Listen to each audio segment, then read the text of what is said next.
Welcome to the Trusted Advisor podcast, where you get a deep dive into the world of financial planning with industry leaders who share their stories of winning and learning as they charted their path to success.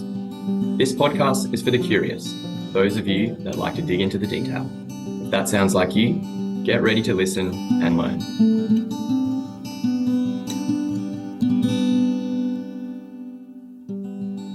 Welcome to another episode of The Trusted Advisor.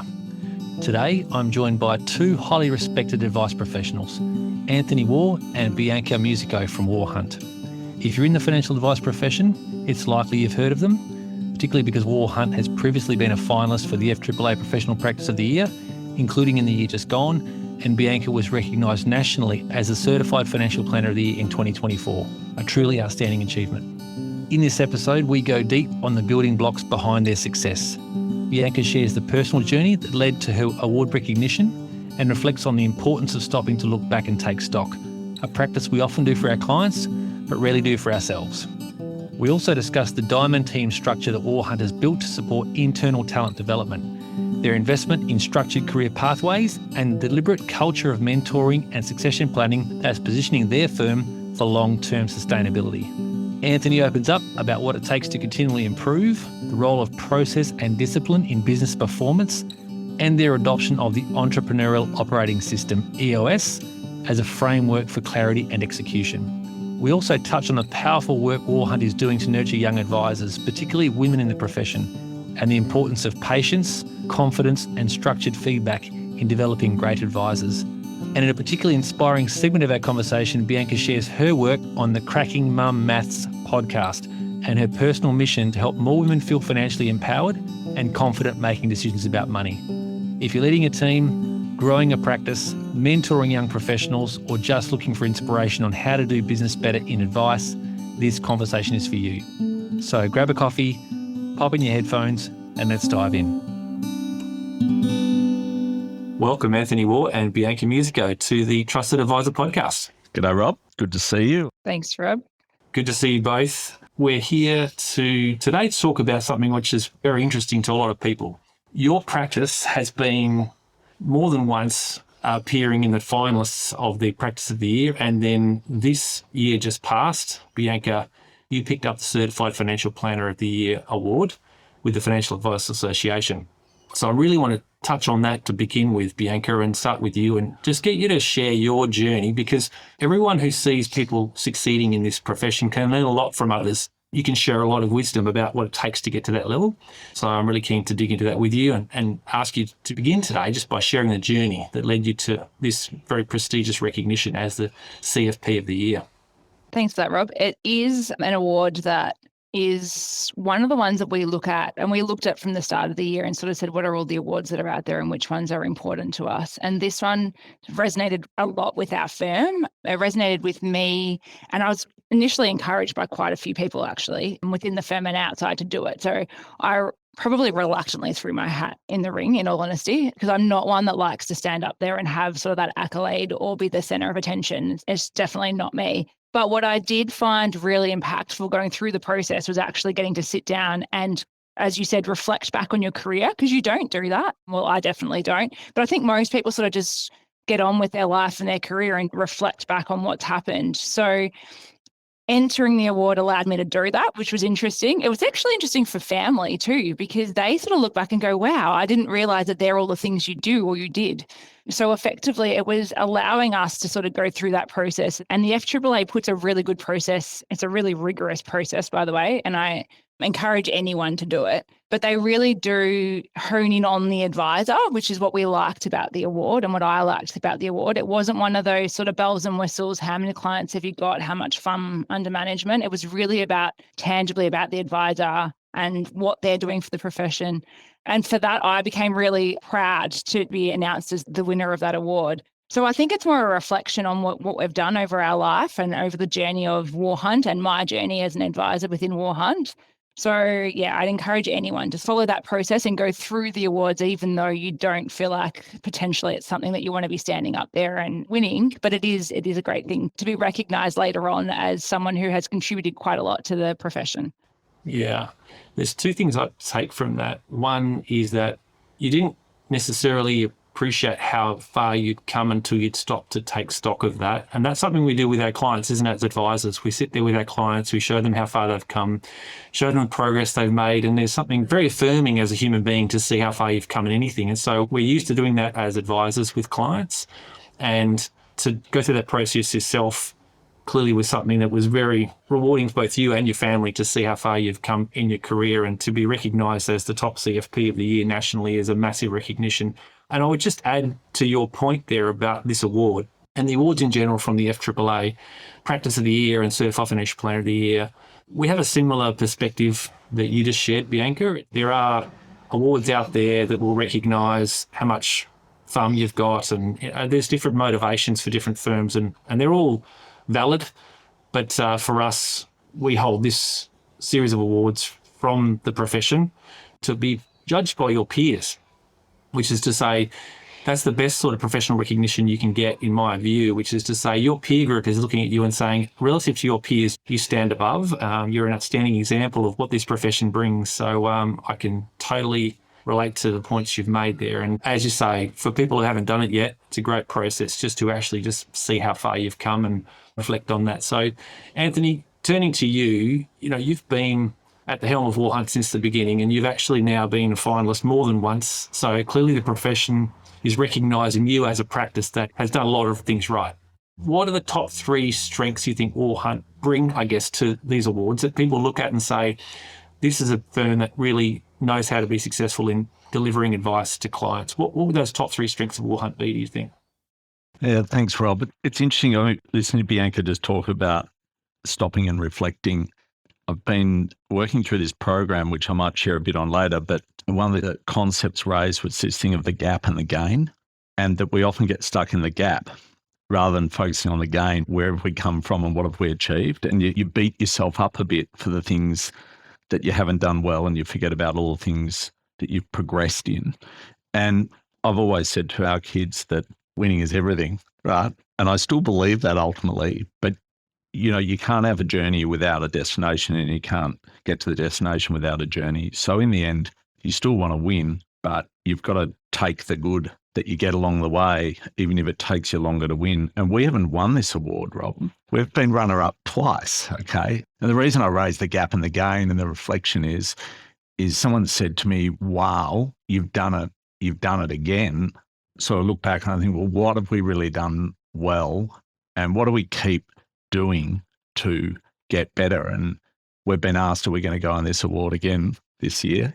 Of course. And you'll always start thinking, well, what better story can I tell? What other things have we done? How can I be better than last time?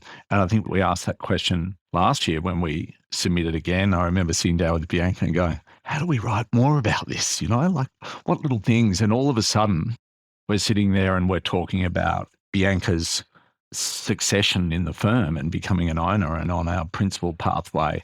And so suddenly there you go. There's something else that we've done, that we've achieved. But initially we're stuck in this gap and we forget about the gain. But to go back to your question about the top three strengths, years and years ago, I started out with this sort of whole idea of goals, advice, knowledge, peace of mind. That was the four things. And some of the peeps in this firm, even Bianca, might not have even heard that. She might find it somewhere as she digs around. And someone asked me, what do you do? And I said, well, we focus on goals. We give people advice.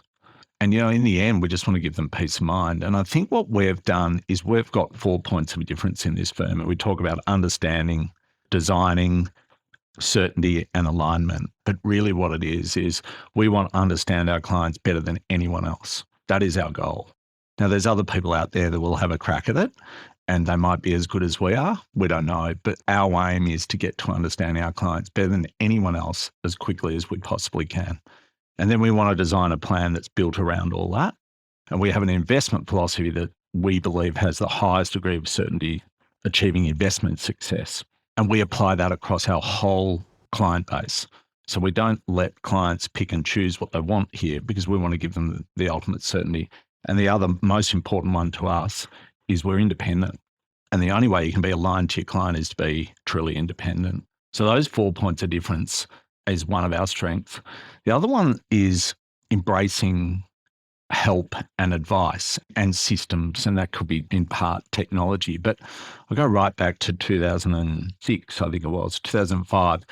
I actually set up the business as a new business in '03, and I thought I had everything right. And I contacted a fellow called Jim Stackpool and joined a program called Cultivating Advice. And that's how I've met some of the great peers that I have now and that we have as a firm. And embracing cultivating advice was about putting in place a structure and a real robust process around what we were already trying to do or wanting to do, but we just didn't quite have that robustness around it. And so cultivating advice was really critical to that, and I'm thankful to the time we spent with Jim. And then more recently, we've embraced the Entrepreneurial Operating System. I'm going to ask you about that shortly. I won't go too much into detail, but that again, it's about embracing a coaching and embracing systems that will help us be better and recognise how we can be better. And that's also been the early adoption of technology. We were in a dealer group in 2006 where we had everything supplied for us, including software, and we made a decision to go out and buy Xplan independently of the dealer group. And Xplan thought we were mad, the dealer group thought we were mad, but actually what we wanted to do was put the technology behind the system that we wanted to put in place to best manage and serve our clients. So that was really important. And then the final one is we realised that in 2019, took us a long time, didn't it? That we really had to have a structured growth and development plan for people. I thought we'd done pretty well in mentoring, and maybe most of that was just coming from me.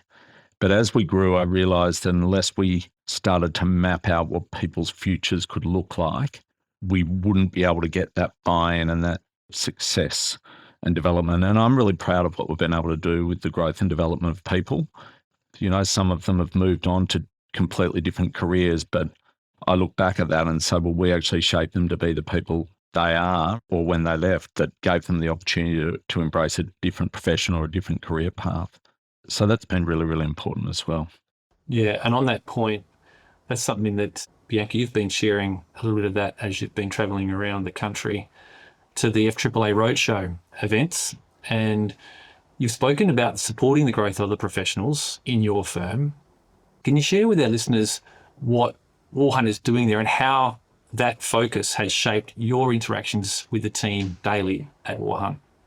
Yeah, it's a good question, Rob. So when I came back from maternity leave, I'm going to say 2019, so after I had my second, I remember going to Ant and saying, we really need to understand what everyone in this firm wants to do with their life and with their career. And we really need to start putting some structure around their training and supporting them and developing them, essentially. That's where the head of advice role sort of evolved and was created. But the whole idea around that was essentially, we knew that the technical side was easy, right? Technical skills is somewhat easy within our profession to teach, but it's giving these young guys or the next generation the confidence and the ability to make their own decisions, because they're quite young advisors, right? When they come in here, and as Ant said, they don't know what they don't know. So for us, it was really about embracing them and starting to put some structured training around them and effectively allowing them to grow along with the business. So the business was growing and we needed them to grow in line with the business, but it was, how do you get that buy-in? So we have put quite a bit of structure around their training and development, and it starts sort of with a training and development plan that we have, that we show all of our potential employees, if you want to call it them, our staff members, in their interview process. From day one, they sort of see that growth and development plan, they're given that document so they can really understand what it means to work at Warr Hunt and what it means for them to grow and become an advisor. So we start that really early. We have PDP sessions with them quarterly where we run through those growth and development plans and really bring them back and line them up with what do they want to achieve, but what does the business also need out of them? So to some degree, there's milestones in there that they need to meet to effectively take them to that next level. And what we found was having those discussions and bringing them along with that journey effectively, one, allowed us to sort of understand where they were at in their own personal development, but it gave them that buy-in into the business, because if you were open and transparent with them, they effectively put in more. They strive to become better. So we started with growth and development, and then we branched that out into what we call our ADP sessions, which is effectively our accelerated development program for these young guys. And it's giving them that, again, that ability to cut their teeth in a safe space, because they really wanted to be able to interact with clients, but they were scared to. They were worried that they were going to say the wrong thing or they didn't know what to do. So it was providing them that opportunity through essentially role-playing scenarios. So we run those fortnightly with them to allow them to sort of, again, run through those strategies and therefore feel confident that they can walk into a client meeting and start those conversations early with clients. And for us, it was providing them feedback in the moment, because we found that we would give them feedback, but it would be every quarter at their PDPs. And they would say, oh, that would have been helpful if you had told me that a month ago or 3 weeks ago when we were working on it. So we brought that into place where we would start to do what we call feedback, 2x2 feedback. So 2 things they did well in that meeting and 2 things they could do differently. So not necessarily what they did wrong. I think changing language is really important with these young guys. It's supporting them and showing them that it's not what you did wrong. If you just change those little nuances in meetings, you'll actually get a lot further with the client. So I think introducing all of those things was really important. It's what's allowed the advisors here the ability to grow, as Ant said. And sometimes they take that on board and they grow within our profession, and other times they take that feedback and they go elsewhere. But we've shaped them into becoming really diligent, hard workers that listen to what the clients want. And that's what we ultimately want here at Warr Hunt. You're helping them build better habits, irrespective of whether they go on to a stronger career with you or with in a different field. So, yeah, I think the things that I can really connect with there is the fact that you've given your people a pathway. They know what it takes to go up a level or 2. And so that seems like a bit of a no-brainer to say it, doesn't it? But if you don't tell people what it takes to go up a level or 2, they just don't know what to expect of themselves or what you expect of them. So giving them the clarity is so powerful, isn't it? Yeah, it's funny you say that, Rob. You and I say that, but I've gone around the last 3 or so weeks with the FAAA for the roadshow, and the consistent feedback after that was we really need to have a growth and development plan. We sort of fly by our wings and just see how we go and see where it lands. And a lot of firms don't have that structure in place. So it's interesting to you and I, we go, yeah, it's a no-brainer, but a lot of firms just don't, whether it's they don't have time or capacity to do it, it's just not at the forefront of their mind. But for the profession, it's really important that we start growing that next generation, because unfortunately we're losing a lot of advisors, and there's more to unfortunately be lost, I think, by the end of the year because of the education standards and requirements that have come into force, that we really need to hone in on the ones that we've got and make sure that they stay for the long haul, or this profession won't be around for much longer. Yeah, and I'm very familiar with that 2x2 feedback that you mentioned as well, which is the 2 things that I could do differently and 2 things that I did well. And we have adopted that internally as well. It's a familiar framework to us, because you can't overwhelm them with too much feedback. So you keep it really nice and tight, 2x2 framework. So I love that. So, I mean, Anthony, just turn to you for a second on this. You've mentored young advisors throughout your whole career. You started the firm. You've brought a lot of people through to actually become strong advice professionals. What would you say to a young person? What's the most important lesson for the next generation of financial planners looking to develop their career in advice? There's so many important lessons, but the one thing right now that stands out for me is be patient. And I raise that because I've come off a period of, a scarcity of people in terms of candidates and availability of people. And we're going into an environment, we're already seeing it. Bianca and I was talking this morning saying, why have we had 4 or 5 resumes in this last week without even putting an advertisement out of really high quality people? And part of the reason for that is because there's less graduate program places. So I was saying we're going to start seeing more of those people that fall out of those opportunities. But one of the things we've always felt is when we see young aspirational advisors is that their patience is something that is a real challenge. And the thing is, they're smart people. And so the technical skills are sort of the easy bit. And this is what Bianca and I always say, you can learn all this tech stuff, but what you can't learn really quickly is the ability to deeply connect and understand clients' thoughts and feelings. Some people will do it more naturally than others, but it takes time and experience to gain that strength. And so for me, I know if I sit and think about, where was Bianca 6 years ago, 7 years ago to where she is now, I know that she is equipped to be met with some of the toughest and most difficult situations in a client meeting. You can't teach that in a textbook. You sort of teach that through experience and sitting beside someone and learning the way to go. And I often reflect on this when I sit with some of our young advisors and they say to me, gee, you did so well. And I said, I've never had that experience before. I've never had a client with so much weight on their shoulders of that particular. But the experience is I've learned how to just sit back and pause and try and connect to get them to give me more and tell me more so that I can better help them. And that's the skill. It's not that I've faced that before. It's just that I've learned that skill. And I personally love nothing more than coaching and mentoring these young up and coming stars to be able to do that really, really well as quickly as they can. Can I just dig into that question of patience for a second? Because I hear what you're saying. I think what you're saying here is that people are in a hurry. They're technically strong because they're intelligent. And so they want to be really spreading their wings quickly, be an advisor in their own right, serving clients in their own right at a very young age, and telling them just kind of like, just cool the jets, be patient. You know, you'll be ready when you've had a bit more time in the chair, sitting alongside a senior advisor, learning how to have that conversation. So you're supporting their development, both in the technical early on, but also in that client communication skill, that ability to be patient and pause. Do you see a difference here between talking to, obviously, the recognised best financial planner in the country, who's female? Do you see a difference here between men and women? Because I've found personally, my experience is that women sometimes are less patient with themselves, more than patience about their career, because they're kind of hard on themselves. They go, you know, but I'm not quite ready yet. And they tend to be more hard on themselves is probably the best way I can put it. I'm having this conversation with one of our team members recently, and they feel like, oh, I just don't feel I got this down yet. And I think just be patient with yourself, because you're the person we want. You're the person, your character, your personality, the way you bring yourself to work, all of that is stuff we can't train. We can't train that. You've got all that already. You've got technical skills. So be patient with yourself as well. Yeah. Do you see a difference there between both the way women and men approach this question of their development? That's a really, really good question. Probably a loaded question. It's just from your experience, because we are seeing increasingly more women come into the profession and they bring something else that men often don't bring. And that's not to say that both genders have a really strong role to play in advice, but just seeing Bianca here, top of the profession, we've got some absolutely brilliant superstar young females in our team as well. Do you see a difference, Anthony? I think there is.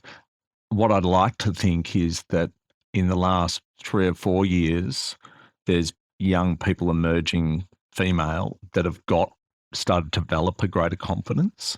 I do feel that. I feel that in my travels talking to those in their early 20s. I'm talking career-wise, not necessarily advice, just falling out of university and where they're at. And I feel there is a confidence that's really, really great and something we can embrace. My experience in the past, we've employed a lot of females over the years, and I've really enjoyed that because it does give you an opportunity to build their confidence and their belief in themselves. You're right, men can be sometimes a little hasty and need to slow down, and girls can sort of doubt themselves. But our leadership team has 2 very competent females, one being Bianca, who has come a long way since she first joined our team in client services. And, you know, I'm sure she would say that in the early days and even more recently, there's times where she doesn't back herself. But I'd also say that in our firm, we want to encourage everyone to back themselves. And so we want to give them that opportunity to have the confidence to go forward and be ready. But if they're not ready, to make sure they're seeking the support and help and the guidance to get themselves ready, to prepare themselves. And I know Bianca's dealt with some really, really tricky situations recently with clients. And I've said, do you need me to come in, or do you just need my ear? Do you need me to help you with how you're going to approach things? And I'm really thankful that we've been able to have those conversations, but Bianca's been able to go in there and just take that on herself. And I haven't needed to go in there. Of course, I would go in and help, but if I don't need to, that means that we're giving her the support she needs to get that next level of confidence to move forward. Whereas you're right, I think blokes will just go, yeah, I'll be fine. Yeah, I'll be good. Bianca, I'd love to hear from you on this one. I'd like to hear you share your own personal experience of this question.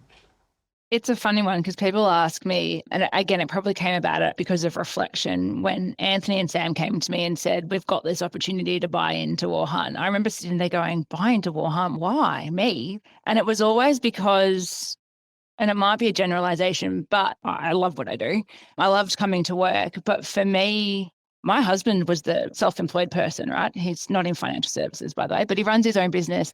And I just sort of looked at my role as I go to work, I do what I love, but I'm just the constant that's employed that brings in an income in case for whatever reason his business is a bit quiet and it's in construction. So obviously they go through ebbs and flows of being busy and not. And I just saw that as my role. And I remember Ant coming to me going, we've got this opportunity. Are you interested? And my husband said, but you do all the work anyway. Do you not realize that you're actually putting in the hard yards and you're doing it? And they're now coming to you saying, well, you've got an opportunity to be rewarded for that. And I think as females, we're just doers. We just do what we need to do to get things humming, especially when you've got a family at home. You just want things to be consistent and stable, and you just do what needs to be done. And we don't necessarily sit and reflect on the fact that we do have that ability to be rewarded, and we should be taking on those opportunities until someone puts them in front of you and says, hey, have you thought about this? And that, again, happened, I guess, over the last sort of 2 years or so as Anthony and Sam and I were talking about, well, what does that next step look like for me as an advisor and for me as an equity owner within the firm? But yeah, I think that's just inherent in our nature, that we just like to make sure that things are okay, that we're doing what we need to support whoever's next to us, if there's someone next to us, or at least just keep life on track. So I think it's having those conversations early with females to say that there is that opportunity and that ability, and you can find harmony in the two. I think we put a lot of pressure on ourselves as mums, especially, to go, it has to be one or the other. Anthony and I were having this discussion about balance. There's no balance. That word's a silly word because you can't have 50-50. It's one's going to have more time or need more time at some point in time, and then that'll flip. So it's a bit more of a harmony. How do you find that harmony between the two and make them both work succinctly? And I think that's, again, the language point, right? We just need to change the language and the way we talk about returning to work as mums, but also that ability to step up and take a leadership role within any industry or profession. I want to go deeper on that in a moment about the harmony that you try to actually balancing being a mum and having a very rewarding professional career. Before we go there, though, you, outside of Warr Hunt, are also involved in a group known as the Global Emerging Industry Leaders Group.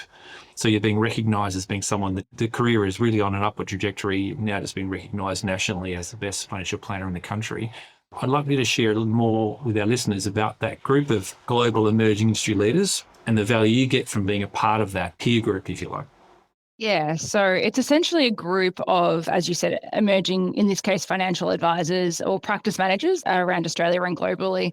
And we meet every quarter to have roundtable discussions around what we're sort of facing as a profession and what our firms are going through.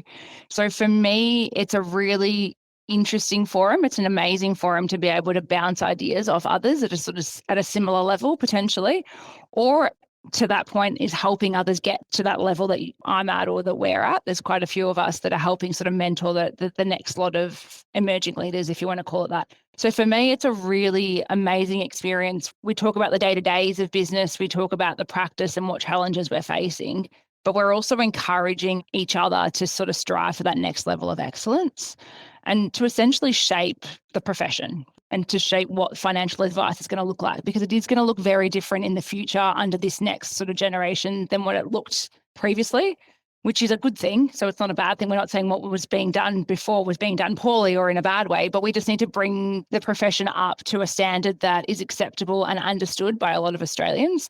So I think for us, it's a really valuable insight into what others are doing. It allows me to then come back to our firm and to Warr Hunt and say, right, what can we change or what can we do better to, again, bring the firm to that next level and become one of the top advice firms within Australia.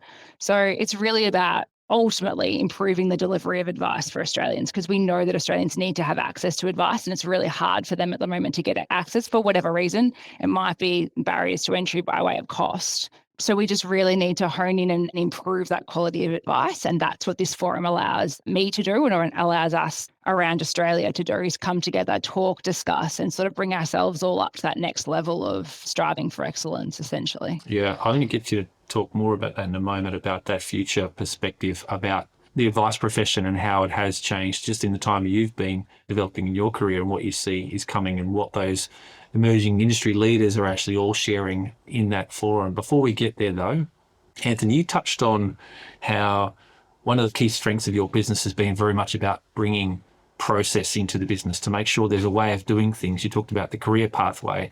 You mentioned there the Entrepreneurial Operating System, EOS, which was developed by Gino Wickman, covered in his book titled Traction. Can you talk to me or walk me through how this was implemented in your business and how you see it's improved your practice's performance? Yeah. So I tend to be one of those people that when I go down the path of embracing these programs, I like to do it from start to finish. And it's interesting, this was one that we didn't quite do that. And we started with what they refer to as a level 10 meeting. And a level 10 meeting is effectively, well, it's weekly, it's for starters, and then it follows a really defined structure around what we refer to as positive focus when we start.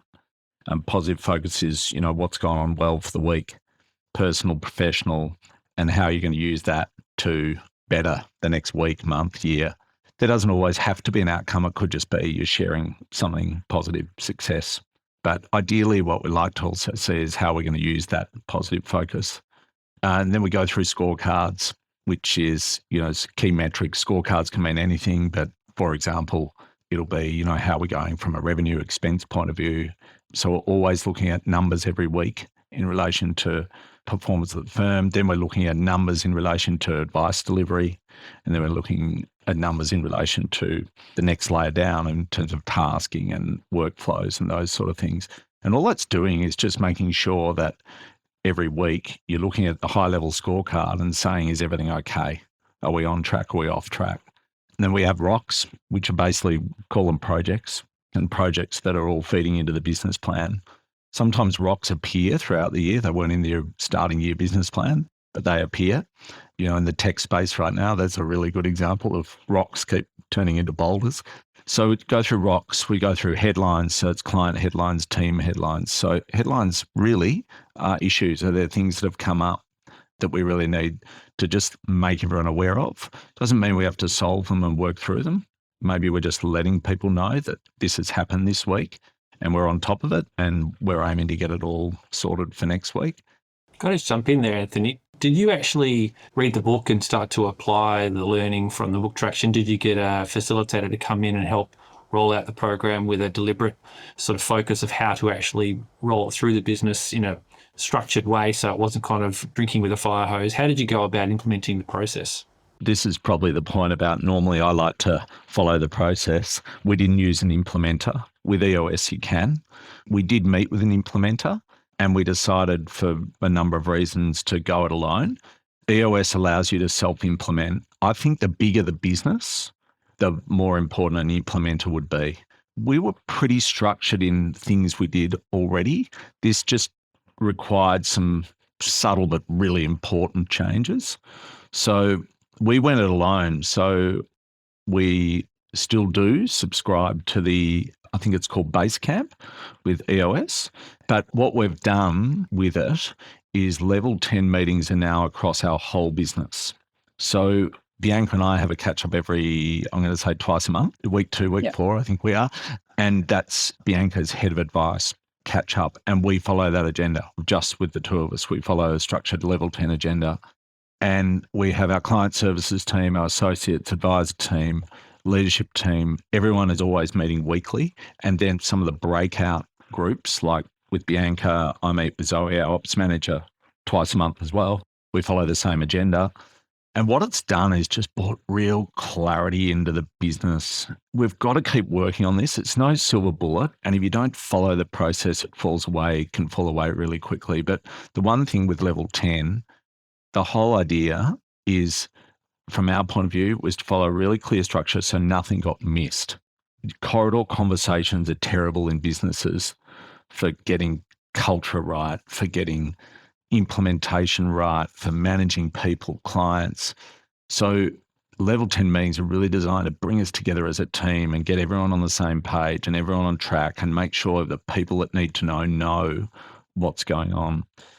What it sounds like there, I mean, just to jump in there, I think that there's no drifting. Yeah. You don't drift in your business because there's a cadence of meetings and intentional focus about what are we working on, what's the quarterly rocks this quarter, how are we progressing on them. So there's this regular cadence, this rhythm of meetings that's really important to helping a business continue to be better, to actually, as you talked about the gap and the gain, bridging the gap, really reflecting on the gain, but always trying to improve. And that relentless focus on improvement is really only best achieved by that regular rhythm of meetings, isn't it, to sit down together and look at what we can do better tomorrow. That's right. And our quarterlies are run the same. Our quarterly pulse, as it's called in EOS, it's a bigger version of level 10 in a sense. For that one, though, we do have a mediator in there. So just to that point, we just found it was better as a leadership team. Obviously, everyone has quite a lot of ideas. So it's really good to have that third party in there just to sort of, in a sense, be a mediator across the four of us. Not that we're always arguing or we're doing,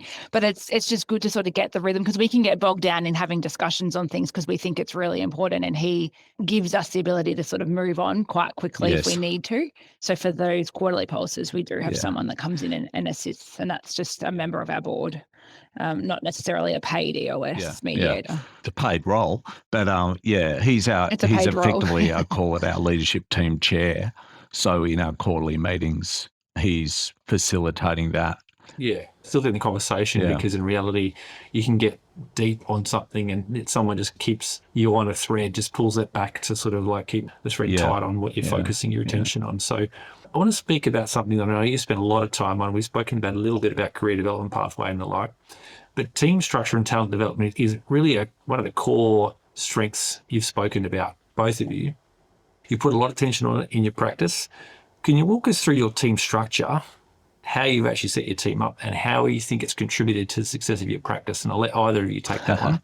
Well, I might pick up on the structure and then maybe we can touch on a few other things and Bianca can chime in, because she's done quite a bit of work around the pathway element for younger staff. But we put in place a diamond team structure in the business, and basically what that is, sort of call it senior advisor, and then within that diamond team, you've got a lead advisor, a junior, and then client services. So it's the shape of a diamond, if you like.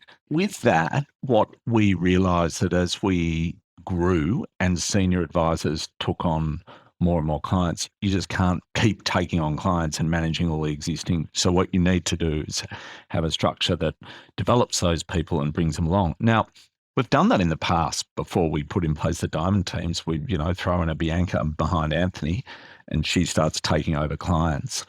So we've done that by default, but what we hadn't put in place was a really clear structure, which then fed into the development pathways. So having that diamond team allowed us to then have the pathway to how do you go from client services to associate to lead advisor to senior advisor, and then from senior advisor to principal and owner in the business.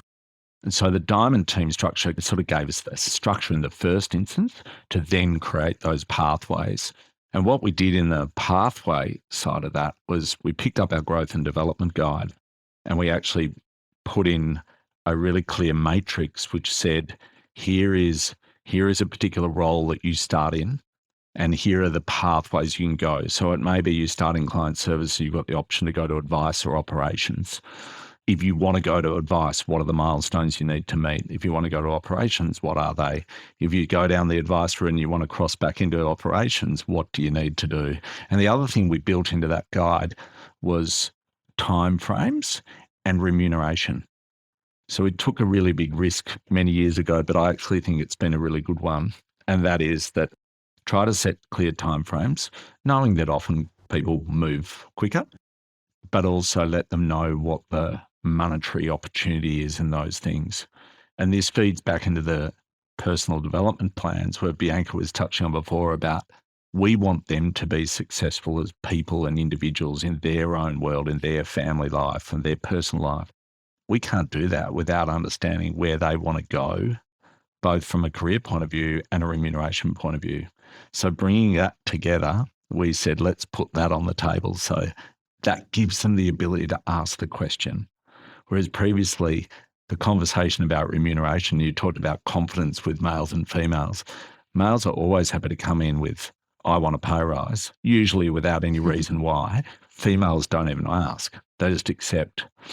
So we just felt that we wanted both to actually have the same opportunity to look at that and go, okay, I now can see what I need to do to get there. Now, it wasn't deep milestones. It was just things like followed your PDP and done a certain amount of time and what qualifications you may or may not need, or a willingness to go back to study in some form. Because in operational roles, it's not so driven by qualifications required, rather qualifications are going to help you do your job better. So that growth and development is really, really important. And all these things have just fed out of that team structure, because then that took us down to the pathway to principal. And that's how we developed what we put forward to Bianca. Bianca talks about lots of conversations. There were many conversations before that guide was actually finalised, because we wanted to have that conversation to be able to help shape what that could look like. So in effect, Bianca was the co-creator. Yeah. And that's sort of what I wanted to highlight is when Bianca came to us in 2019 after the maternity break and said, I think this head of advice role would be something she was interested in doing, and we have no idea what we're going to do. But one of the things that came out of that was advisor pathways. How do you come into this firm with no experience and no qualifications and become an advisor? That's now mapped out. It's actually doable. It's a lot of work, but it's doable. How do you come in if you've got an undergrad degree that's not a qualifying degree? What do you need to do? What will we do? How long will it take? And how will we support you? And Bianca's been a big part of shaping that in her role. And you're right, the pathway to principal, I certainly had a lot of ideas and thoughts that I would put into that, but the conversation, reflecting on the timeframes and the work we've done with her, helped shape what we will expect of the next person that wants to participate in that pathway. Bianca, can you speak to this? Can you speak to your experience of this process of helping to sort of co-create this pathway to principal, and you being a part of that creation, how that looked? Yeah, I think for us, it was really having those conversations early. So Anthony gave me the opportunity to come into understanding how the business ran really early on, which I think is different to a lot of other firms out there. A lot of firms will have their board of directors, and they're generally closed meetings around what's happening from potentially a financial perspective. So he opened that door really early. So while there might not have been initial conversations around what was happening, he obviously had an idea in his head. I had no idea at the time. I just thought, oh, isn't this lovely? They're opening the door to let me see what's going on. But what I realized was that was actually, to some degree, building my confidence and understanding of what was happening in the business, to then give me the ability to say, hey, actually, I want in on this to some degree. And again, it's that buy-in, right? Because once you have buy-in, you then have the ability of staff buy-in I talk about here. You have the ability to propel the business to that next level. So he opened that door up, which then made the conversations really easy because there was no hiding of things. And I say this, if you can't have really open discussions with the directors about what the business looks like and what the future of the business looks like, both from a growth perspective and a numbers perspective, then that's probably a red flag in itself, because why don't they want to have those conversations with you?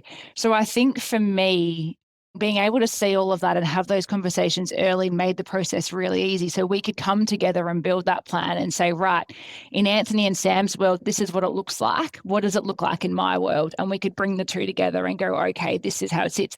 Now, at the end of the day, and as we joke about all the time, I'm still a minority shareholder, right? They own the majority of this business. So they will always have the ability to veto anything that I have to say. But I like to think that they take on board what I'm saying. And that factors into some of the decisions that they're making, even though I guess technically they don't have to. But you need to have that ability to have those open conversations early and take on the differences that everyone may have or the opinions everyone has. So that sort of helped us build that pathway to some degree a lot easier. It was more flexible and easy to build. Whether or not it translates to the next guys down, I don't know. And I guess we'll know when the proof will be in the pudding when we start to consider who those people are and if we're going to open that up to others. Because yes, I was in the business for 10 years and I've been around for a while, and other guys may not have been there for that long, but it doesn't mean we want to have to wait until they've hit 10 years before we start opening this up to them either. So yeah, I think it's really about just being able to, one, as a director, answer the questions that employees have of you openly and honestly as best as possible. And as employees, I guess, thinking about making that next step, ask the questions that you're thinking about, because it's a big step. It's a big leap. It was big discussions that we were having at home personally about, well, what does this look like for our own personal life? If I buy into this business, does that hinder what we're doing? And again, it comes back to that feeding of personal development. If we understand what the younger guys want to do, girls and guys, what they want to do, we can then help sort of put the support around them, shape the business and bring them on board. And that transition will be a lot smoother. Whereas if we don't know what they're trying to do in their own personal lives, then that will make it a bit of a harder transition, because we won't know if they can actually, to some degree, fall in line with what the business needs, but also if we can fall in line with what they need personally. So yeah, it was very much a collab from that perspective. It started really early on with a lot of questions and a lot of answers. That's a key thing, isn't it? The fact that the books were open, you could see what was going on, you got familiar and comfortable with what the business looked like at a numbers level, which is going to be crucial in those conversations. And so even before you're contemplating being an owner, you're actually privy to all the ins and outs of the business, and therefore you aren't going in with blindfold. You're going in eyes wide open, and you can have open, frank and transparent conversations of what that means for you and your family. And so that is such a critical stepping stone, isn't it, to becoming an owner and taking that ownership responsibility. Even though you say the guys have got majority ownership, I'm certain, knowing both of them, that they're going to be very much listening to your point of view in every conversation. Well, I'll make sure of it, Rob, don't worry. But, I think we've got the structure too that allows people to voice there. I mean, Bianca says we can veto decisions as shareholders. I mean, of course, you're always going to have those legal things in place, and you'd be silly not to from a governance point of view, but we don't march off and make decisions that the leadership team aren't part of making. And now we've got 3 shareholders, and we will have more shareholders, we hope, within the next couple of years. They need to be part of those conversations, because otherwise, you lose that connection and that feeling of being part of something that they signed up to be part of. So, yeah. I want to just turn back for a second to this question about the confidence and building the confidence of advisors, and particularly female advisors. Bianca, you actually have a podcast called Cracking Mum Maths. It's designed to really empower women to take control of their finances. As a woman in finance who's actually achieved a lot professionally now, what has been the most rewarding part of this for you in sharing your financial knowledge with women? Yeah, it's a really good question. It's actually the feedback that we're getting back from our listeners, because unfortunately, for whatever reason, money and finances aren't necessarily taught properly, I guess I'd say, to young women. And that effectively means they've lost a whole part of knowledge that they really need to understand and know. So for us, we started the podcast because we really wanted to, as you said, empower women to start thinking and asking those questions and speaking about finance, because it's sort of one of those things where they're closed door discussions and people feel silly to ask those questions. So for us, it was all around, with knowledge comes power. So we want them to ask those questions. And it's interesting, the feedback we're getting right now from females who are listening. And by the way, just because it's called Cracking Mum Maths doesn't mean there isn't some learnings in there for men. There are definitely learnings in there right now. But it is that feedback of, I've always wondered that, or I've heard that term, but I didn't understand what it was and I didn't know who to go and ask. All the way through to, I didn't even know about that and I didn't know that that's actually affecting me long term. And I think that's what's really important at the moment, is we've got this issue right now of social media portraying what young people seem to think is the norm and what life is supposed to look like. And without that fundamental knowledge around finances and money, they're making decisions that they don't realize is actually going to affect them long term. So if we can sort of start to unwind that myth and start saying, okay, it is actually important that we start thinking about these things early and making that content, one, easy to understand for women, but also really relatable. We think that encouraging them to educate themselves gives them back that power to make some really good decisions early, so that they are not trying to unwind really poor decisions later on in life. it's funny, I was out for drinks on Saturday night and this girl came over, and I've only met her a handful of times. She's a friend of a friend. And she said, I've listened to every single one of your episodes. And it was just not someone who I thought would even be interested. And she was like, I've got so many more questions. And I was like, so it just shows the reach it has. And even mums at school come over and go, why didn't you tell us you had a podcast? We stumbled across it and it's amazing, because they're too shy to go and ask those questions, potentially of their partners. And they find it as an easy way to pop the headphones in while they're doing whatever they're doing, and just to start educating themselves about terms that they hear all the time. So it is that feedback and listening to females say, oh my God, it's actually been really helpful, and I've made this decision or that decision because of it. That's essentially what I find the most rewarding part of the podcast and why we did it effectively. Yeah, nothing quite as rewarding is to hear people say how much they're taking away. I mean, it's in your role as an advisor, you get that, but now you're getting it now and having a far broader reach and having that sort of one-to-many impact as opposed to one-to-one when you're in your advisor chair.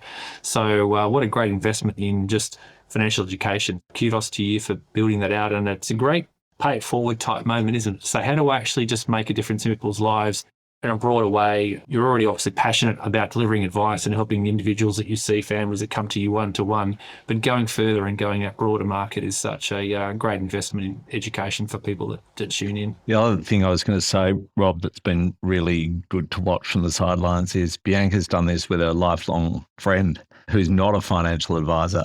You know, I remember when she first said to me, I'm thinking about doing this, I just said, I reckon it's just so cool, just go for it. And it's been really, really, really good, because you're sitting down with someone that you've grown up with, been to school with, one of your closest buddies, and you're talking about something that you're passionate about, and you've got someone there who's got a bit of a marketing and comms bent, which is really good. So the two of you, I think it's a great combination. Worked really, really well. And the intent behind it has just been, really, really good.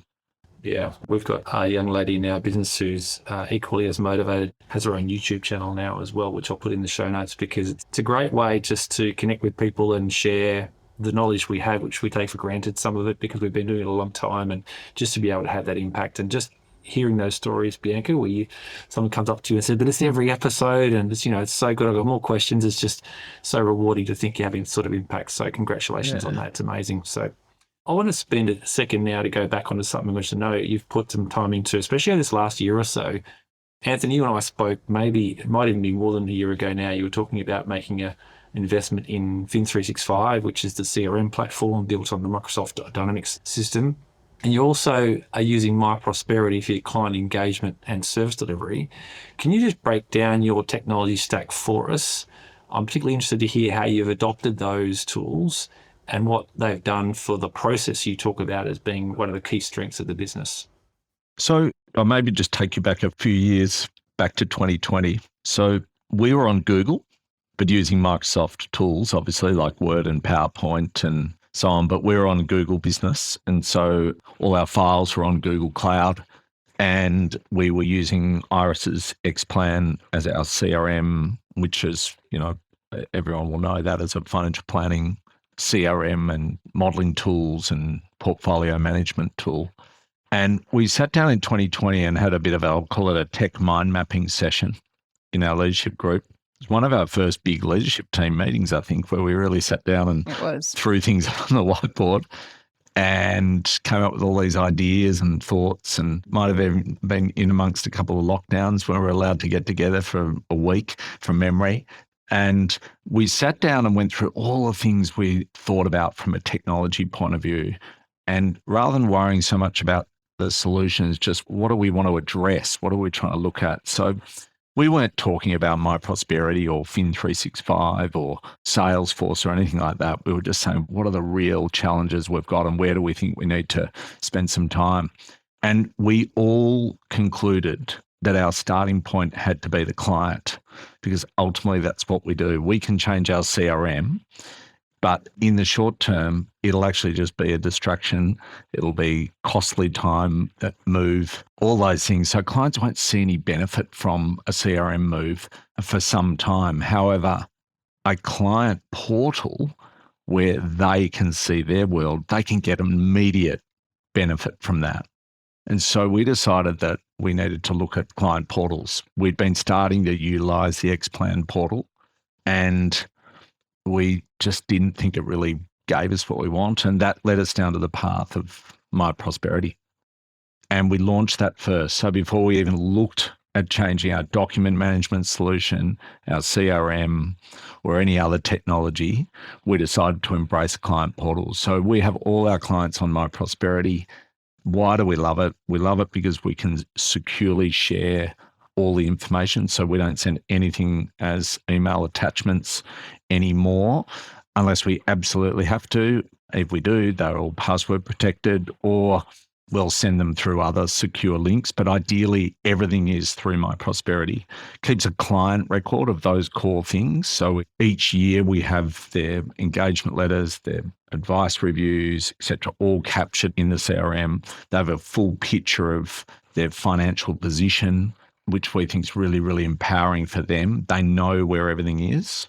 So can I touch on that for a second, Ed? The full picture of their financial position, how much of that full picture of their position is manually managed from your end, or is it all of it being data fed from platforms and from bank accounts and the like? The majority of it is data fed. So all the investment related financial data is data fed. It has a cash flow tool. Not every one of our clients will sign up for the cash flow tool, which speaks for their banking, but the majority do. Anyone that's really got concerns around cash flow management as part of their overall wealth plan will sign up for the cash flow tool, which we think is great. So I'd say 99% of our clients are on that. As clients need it less, then we can drop that off. But yeah, that's all data fed. All the private assets where there's things like property values pick up on data feed as well, but we can override them as well. So some people want to put a certain value in because it's important to them. But yeah, we can use that for data feeds. All the investment information from Xplan, we can still link in Xplan if we want. We're doing that less and less now. So yeah, it's just been a really, really valuable benefit that we've given clients. And that was our first focus. And we spent probably the first year or two on that, just getting all our clients embedded on that. And now we're using it even for review preparation, where they go and they fill in it online. But a lot of the information that's there, we've already put in there. Sure. Almost like a form to sort of update goals and income. Do you get engagement stats in terms of how often people are there, how long they spend on the portal? Do you get the sort of intelligence around it? Is it something they're using throughout the year, or is it only something they're using really in preparation for their upcoming meeting or just after the meeting? That's a good question. There's always going to be those clients that are looking at their investments constantly. But I would say the overwhelming majority of our clients don't do that. They are using that portal for their annual reviews, for preparation, for communication, reviewing their advice. We send everything out 3 days before meetings, so clients get to review things, then we could walk through it in a meeting. So they've got that access to that. But we probably find that the large part of what we do with it is the annual review, annual planning process, and then routine tasks throughout the year. So we can set up to-dos within My Prosperity. So when it's due, it'll send them a message to say they've got to do this for us to then be able to do what we need to do. So we can set all those things up as well. Bianca, perhaps you can talk to the Fin 365 implementation in the business, because Xplan has kind of been the all in a box, does everything sort of system for many businesses for many years. But we ourselves went away from it as our primary CRM some years ago, and you've done the same with Fin 365. Can you just talk through what that's been like, the rollout of that, and what impact it's had on the firm? Yeah, so Zoe did a lot of that. Our operations manager, Zoe, did. It was a big project to effectively assess what was out there. We ended up landing on Fin 365 after a number of other software platforms were sort of, to some degree, looked at and then discarded from the option pile. Xplan was doing a great job to some degree. The data was in there, but we couldn't get the numbers out from a business perspective. So for us, the move was actually more around the analytics of numbers from a business perspective. It wasn't necessarily because the CRM for the client information wasn't quite up there. We were very heavily embedded in Xplan, by the way. All of our processes and systems are run through there. So all of our tasking and workflow. So it was a big move. It's been interesting, to say the least. It was a lot of heavy lifting at the start that, as I said, Zoe, Anthony and Marina did a lot of within our business to get it ready to the point where our advisors could take over. we're quite lucky in the sense of, because of the size of our business and how nimble we are, we managed to pick it up fairly quickly. But it's still got its teething problems, obviously. It was a fairly big distraction for quite a few of us for a while until we got it really down pat. But as I said, it was more around the ability to have at the touch of our fingers what was going on from a business perspective that was really driving why we moved away from Xplan, because we just couldn't get that out of that CRM system. We still do all of our modelling for now, for the next maybe few months via Xplan. So we haven't been able to fully extract ourselves out of Xplan completely. All of our insurance risk analysis is still done via Xplan. So there are elements of Xplan that we will keep and potentially have to keep for a little bit longer. But I would say if you're thinking of a move, you really do need to do your DD to understand why you're making that move. Because as Anthony said, it's not going to help the client. It might help us from an efficiencies perspective on certain things, but it's definitely not going to impact the client in any way, shape or form.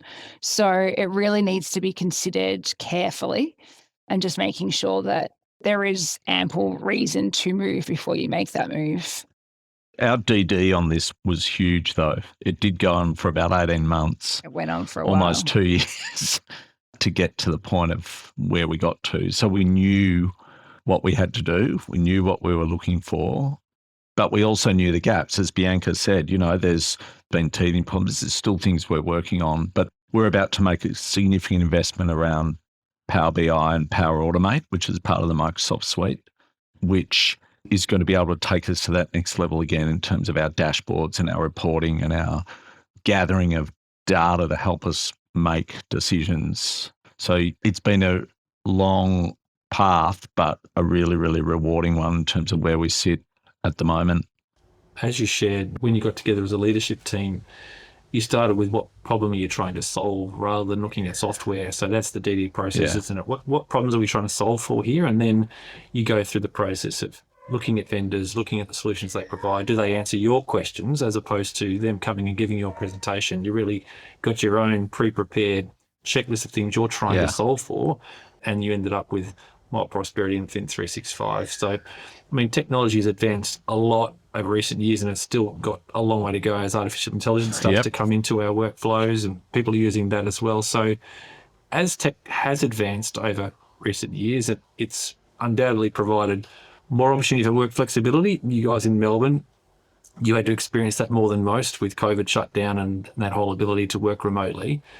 Bianca, can I just ask you, as someone who's been balancing family life, and that word balance crept in there, but the harmony between family life and a demanding career and a rewarding professional career, based on your experience, what advice would you give others actually trying to achieve that harmony between the demanding, successful career as well as family life?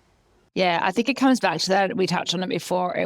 We put a lot of expectation on ourselves, I think, as mothers and as career people, I guess you could call us, that we need to get it all right the first time, and it's just not going to happen. And I think once you drop that guard and you drop that expectation and the pressure you're putting on yourself, you realize that it is a harmony that you need to find.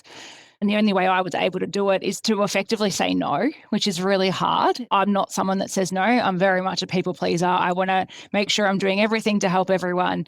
But it was really understanding that something had to give. So I think for me, the key was you have to say no, but it's not just saying no, it's then defining, well, what am I saying yes to and what am I actually willing to open myself up to? Because it becomes really easy to get that, what I would call boundary creep. You start to let people in slowly on that one day that you have off, or potentially the day you're working at home. And it opens that door up. And if you don't respect your own time and your own boundaries, no one else will.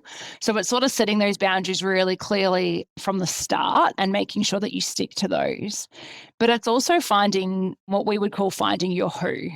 And again, by nature, a lot of us are control freaks and we like to control that narrative. So asking for help, we always look at it as a sign of weakness, but it's actually a sign of strength. And you do need others around you to help you, and you need to find that who. So who can you delegate to, or who can you trust to take on some tasks? And that's outside and inside. So that could be professionally, or it could be at home, helping out at home. So it's finding that person that you can rely on and trust to help you along the way. They're probably the key things I would say that you need to think about really early on when you think about going back to work after having kids. But the other thing is probably just again, trying to find that harmony. Don't think it's a balance, because it's not a balance. You just need to recognize that really early on. Set times for you to have family time, set time for you to have professional time. And again, that can meld into one. But for me, it was really booking holidays and recharging batteries, which my husband does quite easily. And I'm always the one going, no, I don't have time for that. I've got to go back to work. And even Ant, to some degree, to his credit, would always say, you need to book some time off and go on leave. And I go, oh, it's all too difficult. I'm just going to keep powering through. But I realized that if you don't have that time out, you can't reset to some degree. You can't rest. You just can't continue to work at that same pace all the time and be creative and productive and efficient for everyone in the business and efficient at home. So I think it's a few things. But yeah, as I said, say no, find your who, and make sure you recharge those batteries. But all in all, just drop that expectation that you're putting on yourself that you can do this equally, because you can't. So you just need to find that harmony between the two, and it'll work. It sort of unfolds and works to some degree. That's a really valuable first-hand account and insight. I think that boundary creep, I think a lot of people can relate to that, but really it's just saying, being able to say no, which is difficult. Being a people pleaser, we want to say yes and help people out, but having those clear boundaries and finding your who, I like that. So it's a great insight there for others who will be either going through it themselves or will at some point encounter it and have to manage the professional career they've developed, as well as trying to be available to family and not sacrifice, one for the other. But as you say, it's a harmony that tends to move emphasis with one at certain times, and other times it swings back the other way. So you get that sort of like pendulum swinging between the two at times, and just recognizing that's normal and that's part of the process. Yeah. Yeah. And sometimes there's some hard decisions, I guess, that you have to make either side of that. As that pendulum swinging, you sort of go, well, right now work really needs me. So what does that mean? And look, I think it's not for everyone. And I think that's probably another misconception, that everyone thinks they can have their cake and eat it too. There are some really hard decisions that I've had to make and others have had to make, which for some people will sit okay and for others it won't. So I think you just got to stick by what you believe in and what are your values and what you really want to do, and recognize when you can't, for whatever reason, potentially commit to that any longer. That's great, Bianca. Thanks for sharing that. So guys, mindful of time, I want to ask you both the final wrap-up question, and it's really rolling back to that question about the future and how things have changed, but also what you expect to see in the way of change moving forward. Bianca, you mentioned being a part of that global emerging leaders group. Anthony, you've been around this profession a long time like I have, and so we've seen a lot of change. From both of you, what are your thoughts on the future of financial advice in Australia? I mean, we've got regulatory changes to navigate and so on, but how do you foresee the industry changing in the next 5 to 10 years? I think for us, it is a big part of it is technology. I'm not necessarily saying that that's the only way forward, but I think we do need to embrace technology and understand that we do have a generation who obviously have grown up with that from day dot. I look at my kids and I think, nothing else but an iPhone and an iPad. And therefore we have to some degree, understand that that's just how their minds are wired now, whether it's right or wrong. So from that perspective, I think we need to embrace it as a profession and make sure that we have the ability to do both, which is effectively still that client facing, which I love. And I think it's more rewarding and you can get more out of clients when you're sitting one-on-one across a table. But at the same time, just knowing that that's not how everyone works and they want things that are quick and efficient and timely. And I think for the next generation, cost will become a really big thing for them. And they will be driven by cost as opposed to necessarily the quality of the advice. So I think we need to, again, change that mindset around what the cost of advice is and try and figure out a way of being able to provide advice to certain subsections of Australia at a differing price point. And I think there's plenty of advisors out there and there's enough clients out there to serve. We just need to allow everyone to thrive. So I think technology is going to be a really big change for us and going forward for the profession. Yeah, couldn't agree more. Anthony, your perspective on the future? Yeah, so I'd pick up on the tech. I think the technology is huge. We're talking at the moment so much about what we're going to be doing with AI. The biggest challenge is speed in which these things move. And, as even, 12 months ago, we couldn't really get teams to do a proper AI recording. And now we've almost what we need to do and how we need to sort of run our meetings and the sort of language we need to use to get a perfect meeting summary. And those sort of things what I see in that is not that we can do things quicker and more efficiently and necessarily reduce cost. I actually think it gives us the opportunity to spend more time doing the most valuable thing, which is speaking with clients. It's seeing the whites of their eyes and being able to understand what's really affecting them and driving them.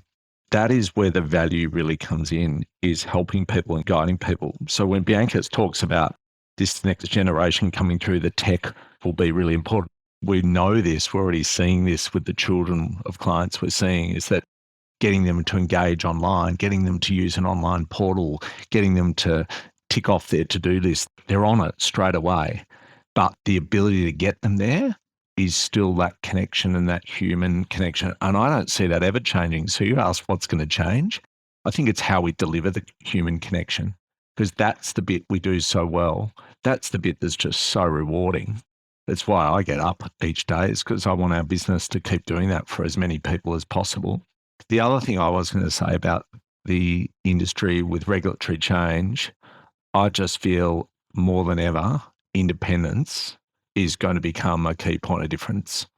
And I've said it for probably 10 years now, I think, or more, but I actually feel it even more so, because we will see with regulatory change, I don't think it matters which side of government are in, we will see a shift back to allowing certain institutions to provide advice, but independence is just going to become a really, really clear point of difference. And I think that's a wonderful opportunity for us and the firm we have and the structure we have, and mentoring and coaching and developing the people that we've got in this business and will have in this business in the future to serve their clients.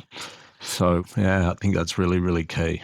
I couldn't agree more. I mean, certainly legislation will change and there'll be more institutions back into giving advice. Effectively, they've got a product suite. So they might be a superannuation fund or an insurance company. Yeah. And obviously, they're going to be somewhat constrained in what they can share, but I totally agree on the independence front, being able to represent your client, advocate for them without fear or favour, looking at how you can make their life better.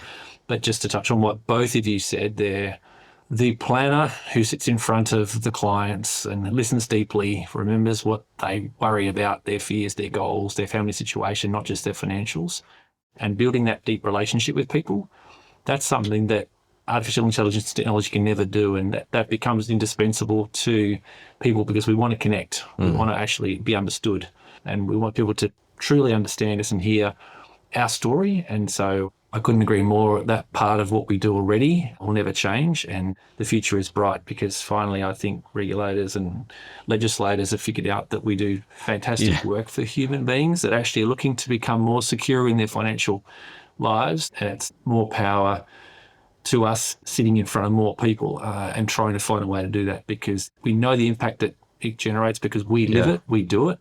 And there are independent research studies done that prove it, that the reinforcement that's there when people have a plan and they get security around knowing they've got a path to follow. And we just know the impact we have because we get to live it firsthand.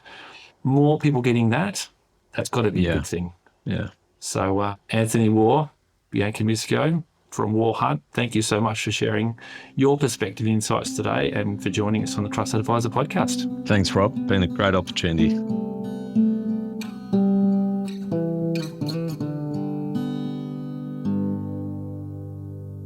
Thanks for tuning into the Trusted Advisor. I hope today's conversation brought you new insights and inspiration for growing your business. If you enjoyed this episode, please subscribe on your favourite podcast platform, leave a review and share it with others in the industry. And don't forget to connect with us on LinkedIn for updates on future episodes. Until next time, keep building trust, embracing innovation and driving success in your practice.